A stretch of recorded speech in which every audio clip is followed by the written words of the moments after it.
The following is an encore presentation of top reasons for sugar cravings and how to stop them for good with JJ Virgin.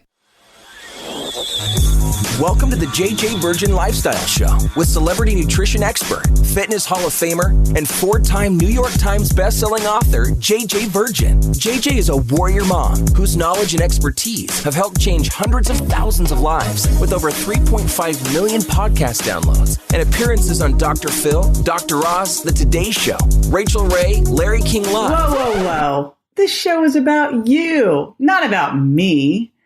I want to help you find practical, real-world ways to dial in your health and mindset so you can finally lose that weight and feel strong and energized. Stop settling for less than your personal best. It's time to find out how to look and feel better than ever. And I'll be right here with you the whole way. Okay, today you've got all me and only me because we are going to do a deep dive into one of my favorite topics, and that is sugar. So we have been deep in the weeds over here on Team JJ, working on a new online program for the Sugar Impact Diet. We're calling it Breakthrough Carb Intolerance. What we're doing is upgrading and up-leveling our online program and adding in new information about intermittent fasting and fasting, things you need to know before you think about doing those, a little bit more about how to move from being a sugar burner to a fat burner, and ketogenic diets. Should you do it? When should you do it? How should you do it? Should you not do it? So super excited about all that.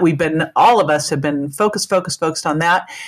And one of the things I've been really looking at that I wanted to jump in and talk about today was sugar cravings, which, I talk a lot about in the Sugar Impact Diet book. But today I want to talk about why the heck we have sugar cravings and, more importantly, what you need to know to get rid of them, what you should do, what you must not do, because it'll make it worse. So there you go. So we'll be talking about that. Before we dive into that, I need to do a shout out.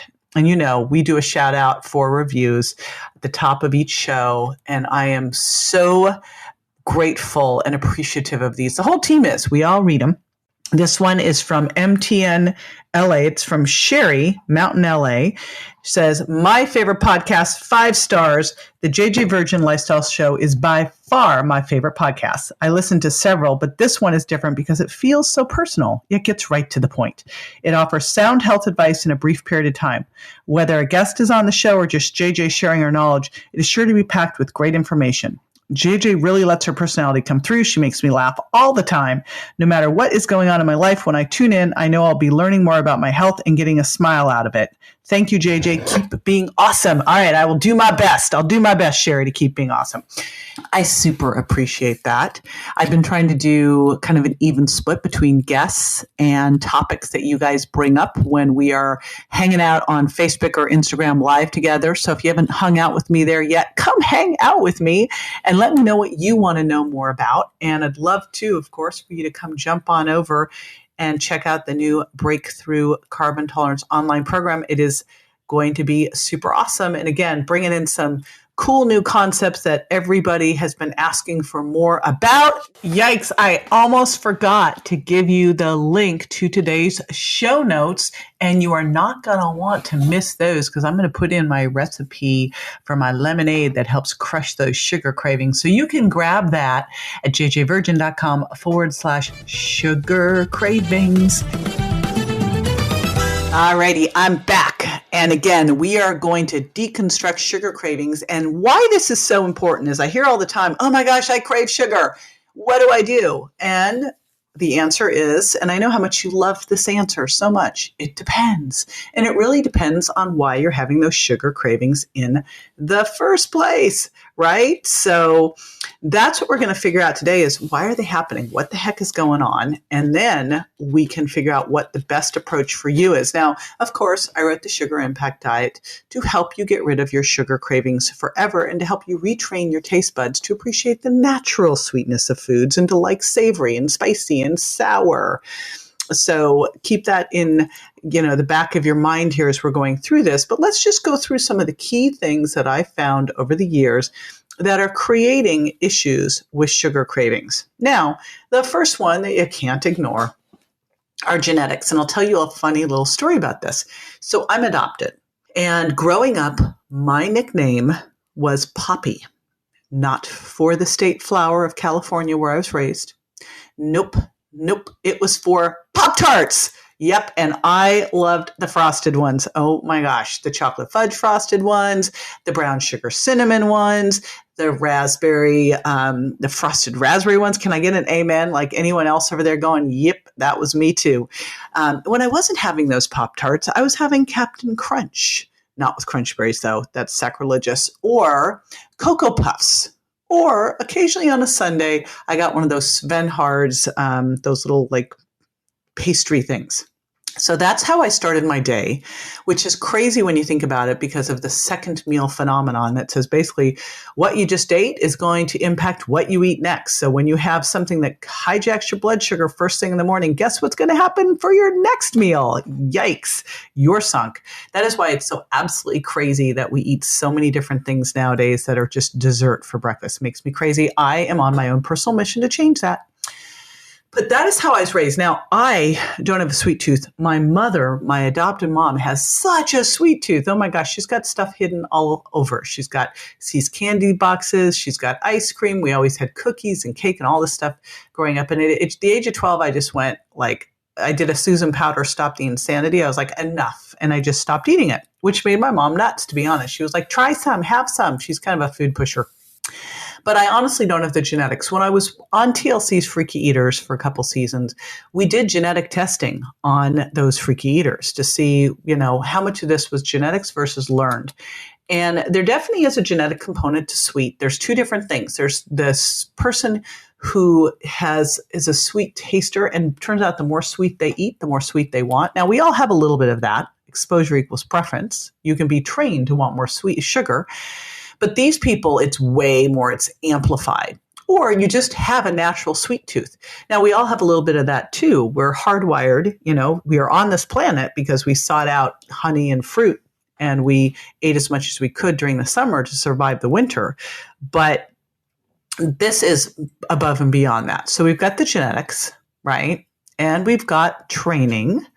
And this is where things like artificial sweeteners and fructose, these things can be really problematic because they're super sweet. And the more sweet you eat, what do you want? Yep, more sweet. So you're actually training yourself to want more and more sweet, and you're desensitizing your taste buds to it. Now, next thing that can happen is you can totally trash your gut microbiome. And this can happen due to a variety of reasons.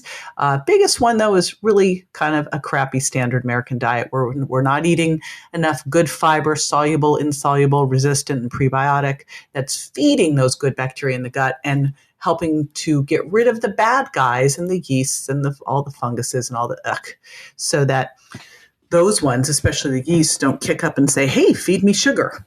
So that's one thing, because sugar is going to feed yeast and bad bacteria in the gut, and then the more you have, the more it wants to be fed. It is absolutely demanding. So your gut microbiome and the health of your gut can have a big role to play here too. Next one, and I'm going to share a story. I haven't told anyone really. I've told a couple friends about this, but I swore them to secrecy. So now I guess I'm just kind of letting this one out. So I don't have sugar cravings. I haven't eaten sugar for so long. And then when I wrote the Sugar Impact Diet, I kind of found that last little bit of sugar sneaking in. As I wrote that book, I was like, oh my gosh, I can't believe some of the places sugar is still sneaking into my diet. This is crazy. So I really don't ever eat sugar. And, I don't eat gluten. Hardly ever eat dairy. If I do, it's goat cheese. People always ask me, what do you do to cheat? And I'm like, I don't really cheat. I'd have another glass of Dry Farm wine. Like that's about it. So, a little bit more grass-fed beef. I don't know. So anyway, when you get past all these cravings, it's just, you don't ever have to cheat because it's just not an issue. Isn't that cool? It's like your get out of jail free card. So anyway, last December, I had to have surgery on my hip. I'd been chased by a dog. I had an accident. I hurt my hamstring, hurt my hip. I had to have surgery on it. It's the night before surgery, and I'm in Santa Monica. And I start getting super duper anxious, like super anxious, like so anxious. And here's the worst part. I'm having surgery the next day at St. John's. Now, I know the surgeon. He's amazing. Shout out to Dr. Andrew Yoon. He's incredible. So I know the surgeon. I know the hospital. St. John's is amazing in Santa Monica. It's kind of like you're going to the Four Seasons and it happens to be a hospital. So like that's totally calming, except that I know what I'm going to have to go do. Like they are going to saw off a bone. Right? And I made the silly mistake of looking at the surgery beforehand, watching videos. And, note to self and to you listening, don't do that.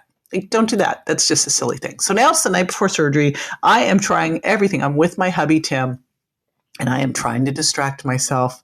I got the doggy with me. I'm petting the doggy. This is not working at all. I am anxious. And I don't have surgery till 12:30 the next day, which is making it even worse. I mean, it would have been great if I could have gotten up and gone there and been in the hospital at 5 a.m., but no such luck. It's 12:30. So it's now 8 o'clock at night. I've had one glass of wine, can't have more than that. I'm going to go have surgery. I can't, there's nothing I can do. I'm anxious, nothing I can do. I look at Tim and I said, I must have a piece of chocolate layer cake. Now, I can't even tell you. The last time I can think of that I had a piece of chocolate layer cake was when I was pregnant with Grant down at Gladstone's in Malibu. So we're talking 23 years ago. I cannot honestly think of a time. I don't even like cake. So I can't even think of a time that I've had this. But it was like there was no question in my mind that I had to have a piece of chocolate layer cake. It had to be chocolate layer cake. It's 8 o'clock. It's Sunday night. Tim's looking over at me. And and I'm like, we have to find this. So first we checked the restaurant. We were staying at Le Marigot. No such luck. I get on Grubhub. I start searching. Turns out you can't just no one's going to bring you one piece of chocolate layer cake. Fortunately, Cheddar's down the street had chocolate layer cake. And so we got this piece. This is a kind husband. He shared it with me. The real reality is Tim has a total sweet tooth. So he was like, yes, let's get you some chocolate layer cake.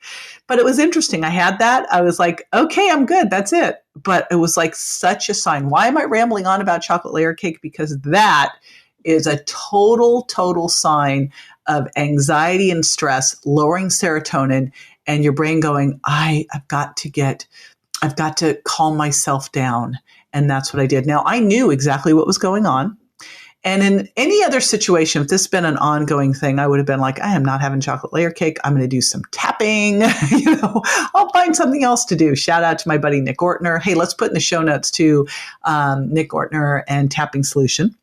You can do Ziva meditation with my girl, Emily Fletcher. You do something, take a hot bath. I was staying in a place with no bathtub just to make it even worse. But, I have things that I do, but I never get to this point. So that's why I was like, it's one time I took my safety net and I took my carb blocker. So I had safety net and I took my metabolic digestive balance. I did all this stuff. And I just said, I'm going to have this. It's fine. Which because I took all that stuff, I was pretty much fine with it. But, and I knew it wasn't going to be a habit. But it was such a clear, I'm under stress. It's lowering serotonin. I've got to calm myself down. Boom. And I thought, this is how people feel.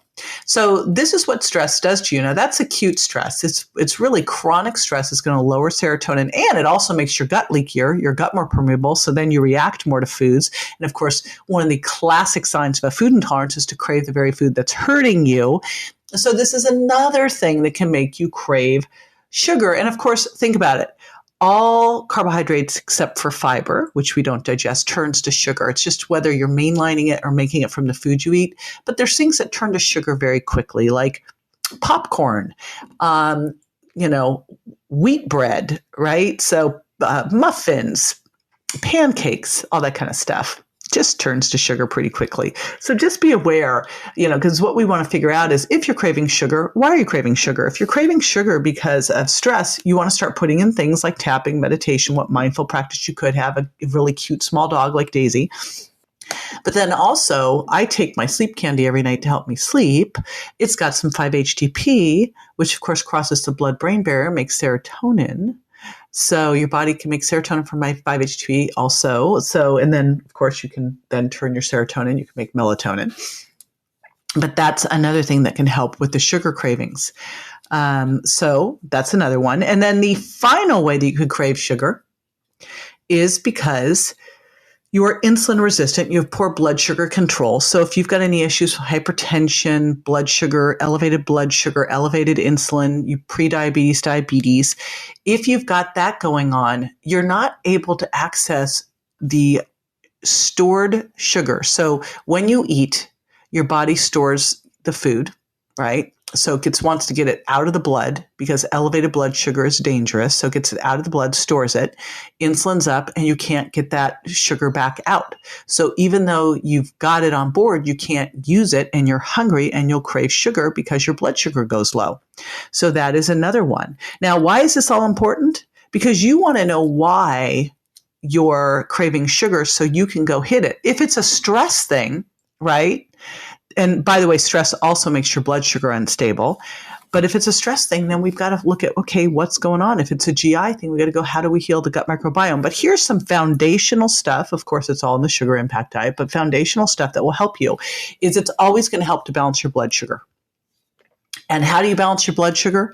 You make sure that each meal has healthy fats, clean protein, and fiber from non-starchy vegetables, a little bit of slow, low carbs. So, that could be squash, that could be tomatoes, that could be wild rice, that could be legumes for your slow, low carbs, and then loads of non-starchy vegetables. Why? Because fat's insulin neutral and very satiating, tells your body you're full.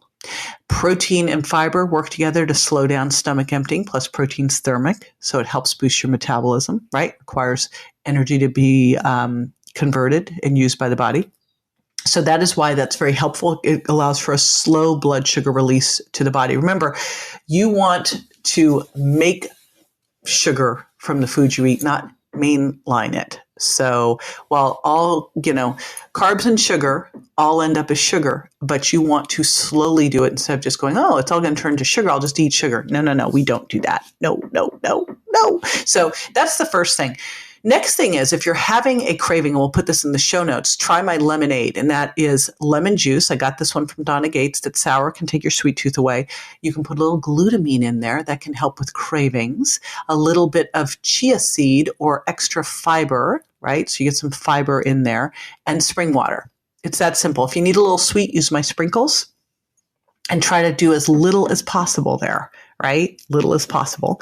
And sour can take your sweet tooth away. So can some of the other fermented foods. So maybe you're going to have, I've been drinking a lot of these Suja lemon cayenne drinks. They're called Lemon Love.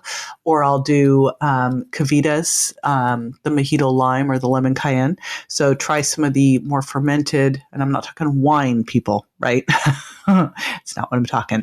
Anyway, so that's the first thing, is start to eat that fat, fiber, protein trifecta and have breakfast, lots of water in between, lunch, lots of water in between, dinner, eat within an hour or two of waking up, have dinner early, 3 to 4 hours before bed at least, shorten your eating window, and start to really work on converting from being a sugar burner where you have to eat every 2 to 3 hours and you can't lose weight off your waist no matter how hard you try, to being easily able to burn off stored fat and be able to go 4 to 6 hours between meals. So the first part of this is going to be by really looking at that plate. I call it the sugar impact diet plate because it helps you balance your blood sugar. Now, there's a lot more that you can do here that can help. Again, things that help with stress, things that help restore insulin sensitivity, like resistance training and sleep. But I just wanted to give you the first part of this, which is to really start to think when you have sugar cravings, where the heck is this coming from?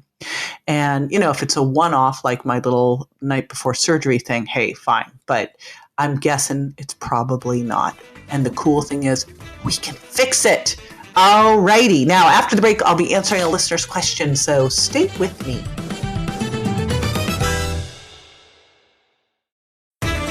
Welcome back. This is the time where I answer a listener's question. Now, we get questions from all over the place. We get some writing into customer service, our customer experience team, but most of them we pick up off of Instagram at jj.virgin or my Facebook page at jj Virgin official. And this one allows me to go on a bit of a rant. So I'm just warning you in advance, because this one came from Sharon and said, JJ, I just use a little Splenda in my coffee every morning. That's not going to hurt, is it? I just put a little arsenic in my in my water every day. I just put a little bit of poison in my, you know what I mean? That's how I look at these things. I go, if you knew something was bad for you. Now, of course, full disclaimer, I did not say Splenda was arsenic. I don't want to turn into the Oprah cow controversy, but I do believe these things are not good for us. I think that artificial sweeteners are one of the worst science experiments done on man that we've done, because they've set out to use artificial sweeteners so we could have our sweet without any health issues. But that's not how it's turned out, is it? And for a couple different reasons. Here's what we know about artificial sweeteners. Number one, what happens when you eat sweet? You want more sweet. Now, I will give you some options, because there still are a couple options out there. So there's something I'm going to do. I'm not going to leave you hanging. But even with some of the healthy options, I don't want you being a little piggy poo with them, because they can still create that sweet craving. So don't do that. All right. Just use the least amount. But artificial sweeteners aren't anything that I would ever recommend, because they can cause something called calorie dysregulation. They did a study where they fed mice sugar water, and then they let them eat however much they wanted, and they ate just enough to maintain their weight. Then they gave them artificially sweetened water and let them eat, and they ate just enough to maintain their weight. And then when they went back and they were fed regular water with sugar water again, they overate, because they lost the ability to calibrate, to correlate the degree of sweetness with the amount of calories. And so it's kind of that whole pizza and diet soda phenomenon. So we don't want to have calorie dysregulation happen. And then the third thing we now know is that they can actually, we started to see a couple different studies came out. One study showed that people who were drinking diet soda had a higher waist circumference than people who were drinking regular soda. Then the next one started to show that people who were drinking diet soda were at a higher risk for diabetes than those who drank regular soda. Now, it's kind of a head scratcher. It was like, well, is this cause or effect? What's going on here? Is this chronic dieters? What's happening?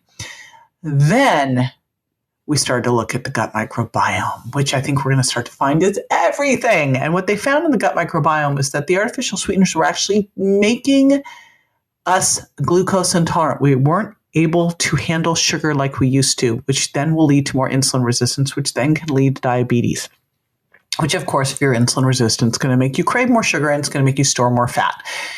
There's nothing positive about artificial sweeteners. Now, you're probably listening going, okay, but I need something in my coffee. And here's the bigger thing, Sharon. It's what you do every day that makes a difference. It's that little bit every day that creates the problem. If you told me once a year I use this on my coffee, it'd be like, okay, well, big deal. But every day is a problem. So what I want you to try instead, here are my allowables: allulose, stevia, erythritol, xylitol, and monk fruit. Those are all of the different blends, sweeteners. And I especially like it when you put them in a blend, because then they just taste a little bit better. But those are all the different ones that you can try. Erythritol and xylitol are polyols. It's called a sugar alcohol. Your body doesn't absorb as much, only absorbs, I think, like 2 calories instead of 4.